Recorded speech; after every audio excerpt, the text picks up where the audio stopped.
Hi there. Welcome to the gift. This is a series of practices building up to the solstice, the winter solstice, the darkest time of the year. I'm just going to take a moment to anoint myself with sacred frankincense. Make it a little more sacred for me. And if you have a candle and some sage, maybe filling the room, cleansing the space around you, so that the rest of the world gets to be out there and you get to be right here in a space of connecting with yourself in sacred energy in a very intentional way. It's gesturing that there's nowhere else to be. There's nothing else to do.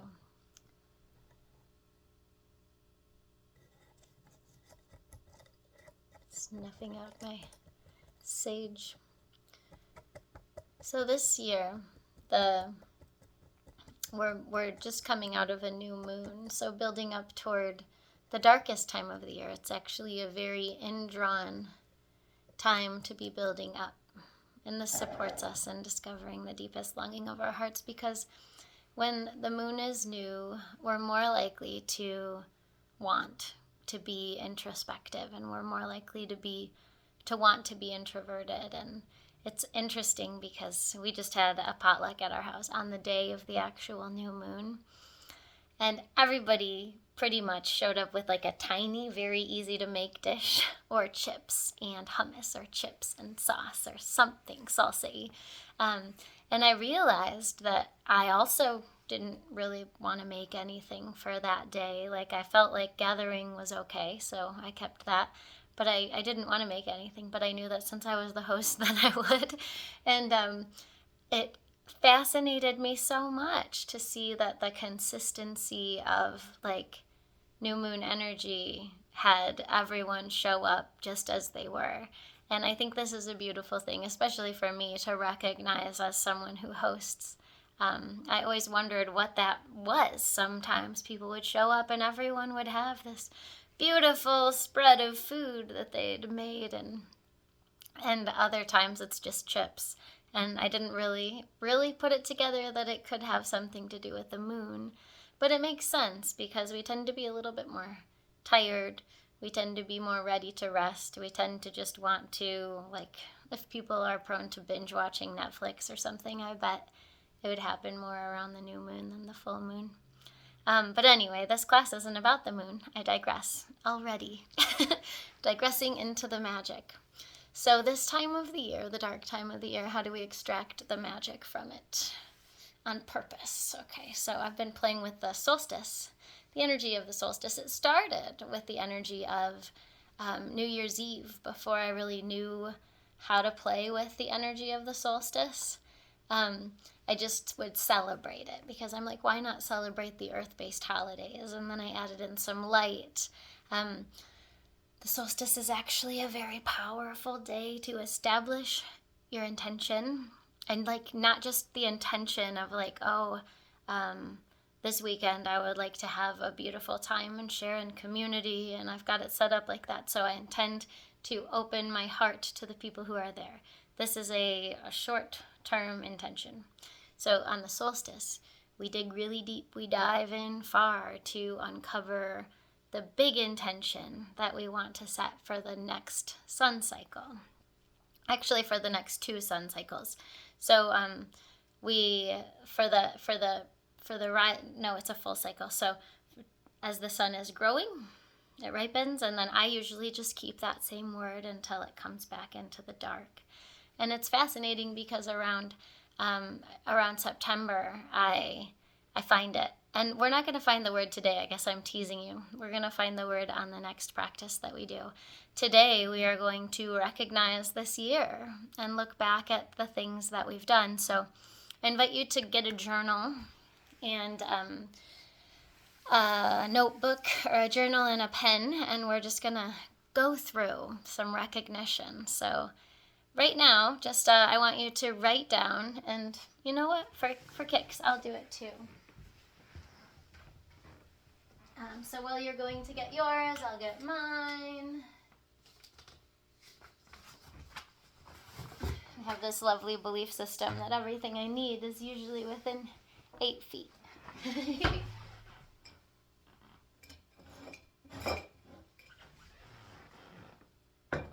Alright. So it's about to get artsy. So I hope you have your paper.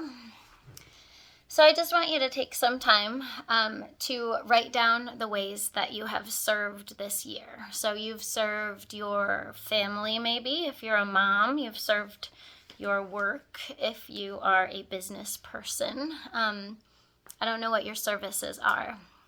So just take a moment. Maybe it's your children. Maybe it's your church. Maybe it's your congregation if you're a minister also. So just all the ways that you've served.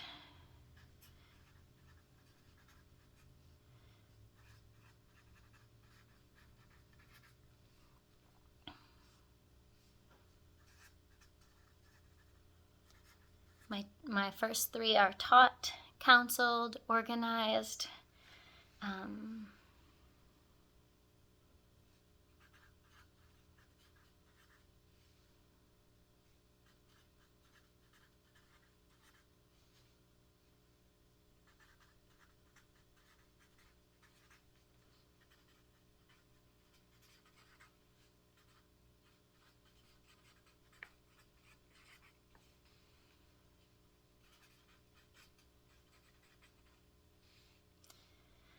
So hosted, planned, worked on my day job, marketing. There's an element of me that does ministry. I've led retreats. Motherhood is one of the ways that I've served. I've served in deepening patience.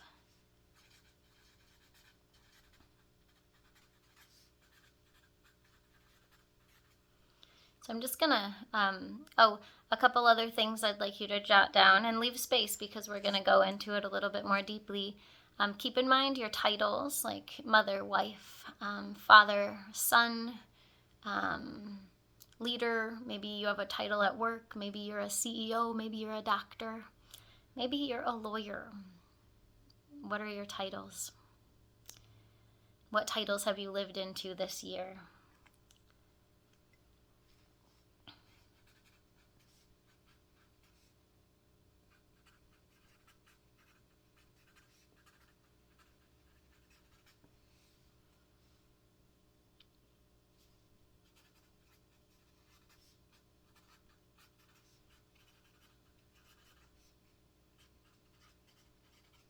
All right.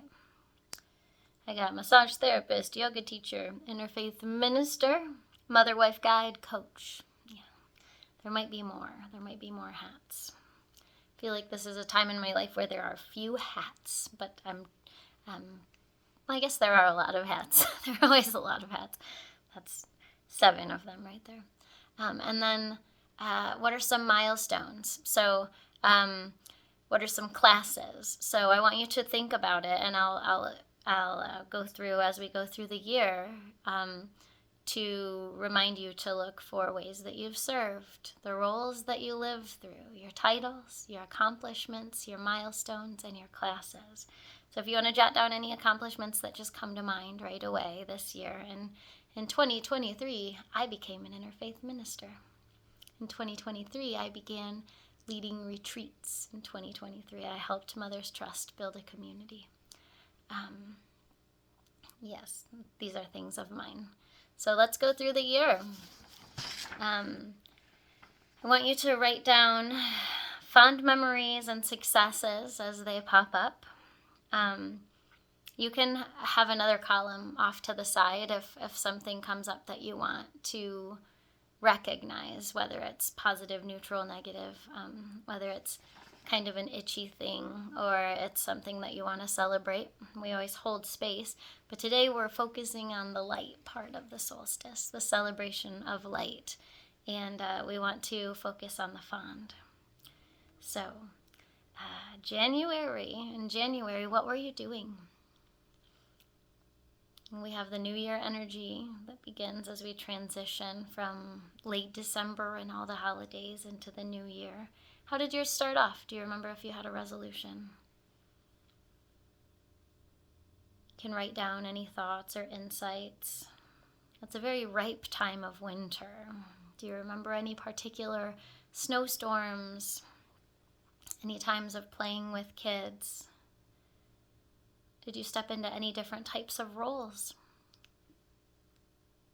Did you do anything that was a milestone for you? This year, my daughter will turn 16. Last year, she turned 15. Those felt like milestones for me.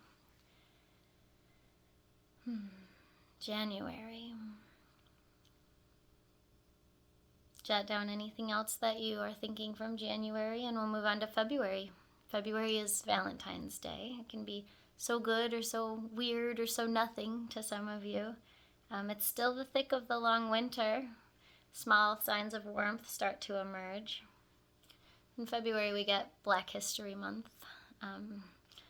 And in February, just like little bits that we have, I think it's this holiday called Imbolc. Yeah, Imbolc. I'm familiar with Imbolc. Imbolc is a time when we study, or when we get together and we share the abundance that we still have from our winter stashes. So what happened for you in February? Were there any accomplishments? Milestones? Did you take any classes? What were you in the thick of in February? Did you travel? Is there anything that particularly feels like lovely or bright for you when you think of February?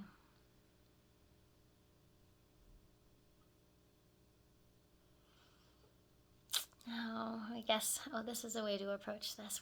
We're going back in time to March. March in Michigan. I'm speaking mostly to Michiganders in my following, and it's really slushy here in March. I was called to remember March Madness basketball that happens, St. Patrick's Day. It's a time when people are kind of springing alive, and spring is actually beginning to spring here. The ground's starting to get more supple. In places it might even be workable. And what were you doing? What was blooming in your heart in March? Did you reach any of your goals in March? Did you meet anyone new in March?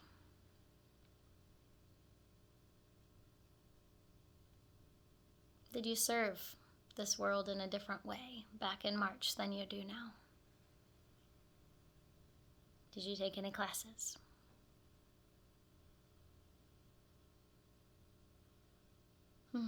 Fasting forward to April, we usually have spring break. Unless you're in college, then spring break was in March, maybe. April Fool's Day happens in April. Easter, the spring is very obvious. Local food starts to be available here in Michigan. What was available to you? Again, accomplishments, milestones, classes. We're just remembering to recall, to celebrate the successes, to be very thorough. The self likes recognition. So if you find that you are digging back and you're looking and you're only seeing things in a negative light, take a moment to look far away and then look closer at something closer, and then draw it in as though you're looking straight out of your heart, and see if you can catch a memory from there.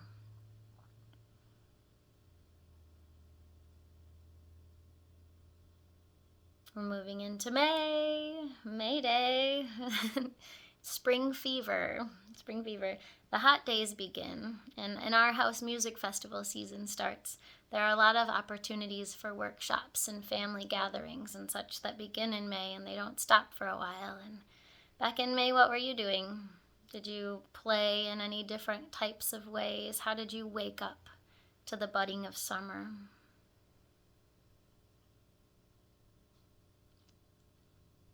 Did you accomplish anything different? Did you begin any projects in May? House projects? Anything happening with your kids as they finish school? Anything happening with your work as it maybe slows to a slower pace, or maybe even a faster pace in the summer? Maybe you're a farmer, maybe you're a landscaper.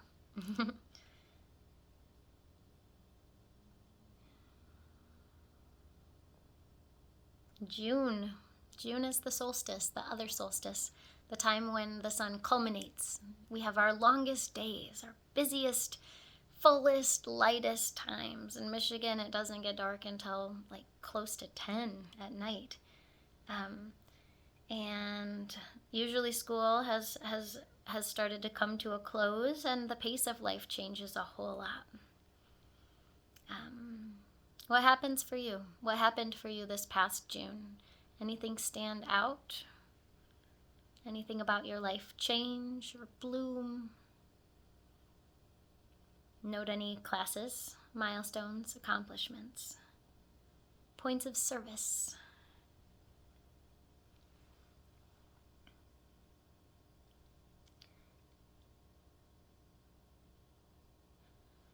Any festivals? Any high points of sunshine, different ways of exercising? July. So in Michigan, it's a very hot time. Many people vacation by the lake.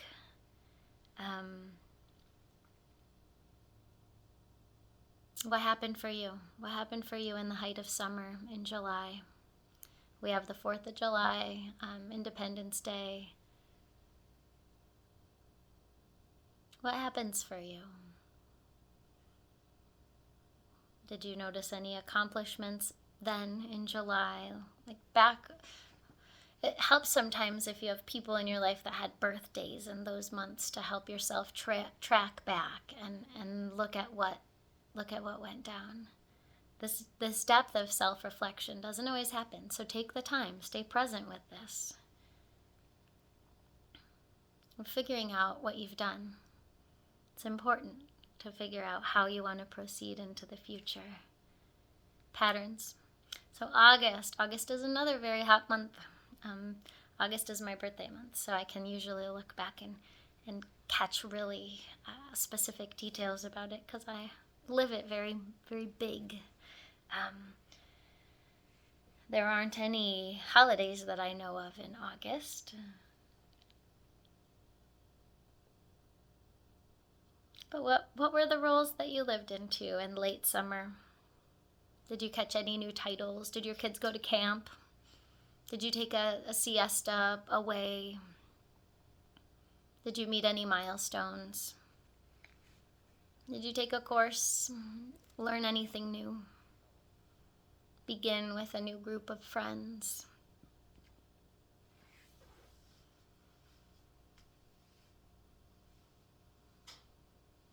Wrapping up August, let's move into September. If you follow the school calendar, the school begins.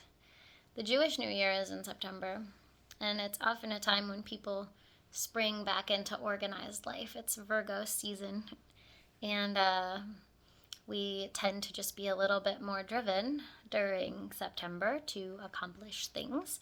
How did that work in your world? Is that true for you? Did you live into any titles in a different way? Put on new hats, change your summer hat to your organized yearly hat? Any accomplishments, milestones? How did you serve?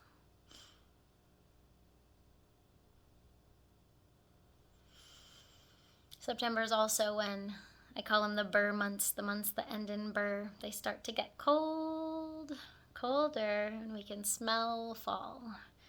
And by October, fall is happening. The harvest season is in full swing.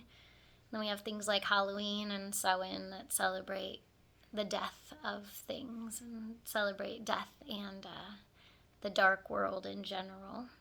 So if October is full of brilliant falling leaves, What was happening in your life? Did you go on a color tour? Did you take any classes? Did you accomplish anything? Did anything really spectacular happen for members of your family? Did you dive into any new projects?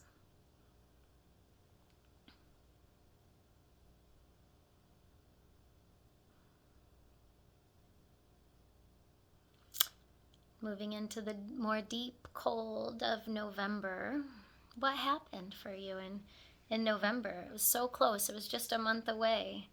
We have many holidays that are just becoming a twinkle off in the distance. Winter approaches. It's a busy season for some people, and for some other people, they take it slow. Did you have any gatherings with friends or family?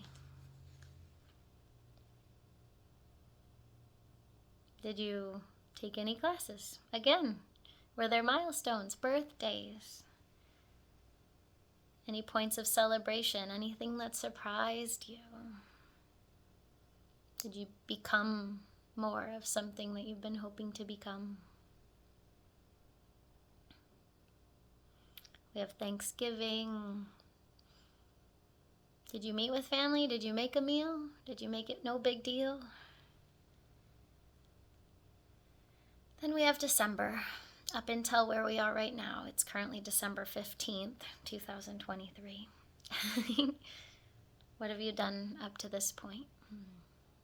What are you building toward? Are there any milestones this month that have happened for you? Have you accomplished anything?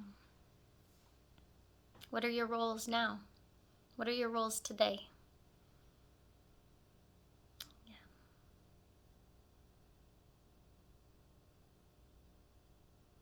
So I want you to look over this sheet that you made with all of these words and memories, and just take a moment to take it all in.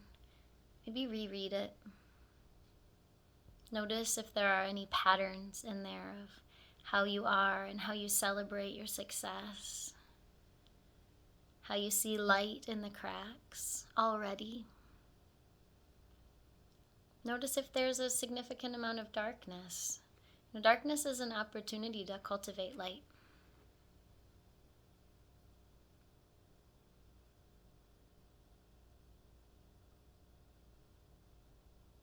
Light is created. And one flame grows to support another flame, to support another flame.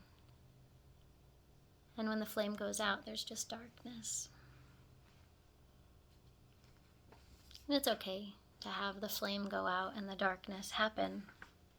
But it's really important as humans to know how to turn that flame back on, to nurture the absence of the flame, and to be present with the darkness when it comes. Because it always does. It's a brilliant thing about darkness. We get to lean into it. And the only real way out of darkness as a person is to allow that darkness to become us, head to toe, until we want light again. And then we can go out and make it. So we're going to start our movement practice today. Just keeping all of this stuff in mind, your patterns and your life as you've lived it. And if there's an affirmation you want to give yourself, like after looking back into your year and writing all of these memories down. Do you feel like you were particularly on it this year? Or do you feel like this year might have been like, it was okay, there's something to learn? Or you were like, this girl is on fire? Or were you just kind of slowly rolling?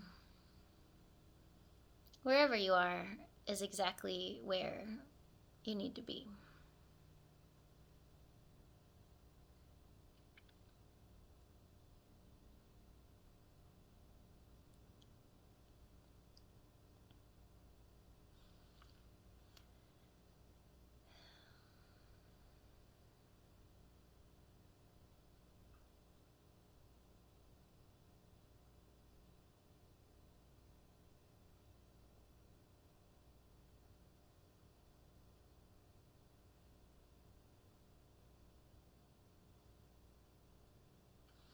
I'm going to let this video be what it is and hope that this practice has served you. And I know in my heart that this practice itself is going to evolve. And I think it's going somewhere beautiful. And I'm not exactly sure what the culmination piece is. But in the next video, you can look forward to some restorative movement with a journey that'll take you into the divine light mystery. And that'll be the second part of this second class of the gift.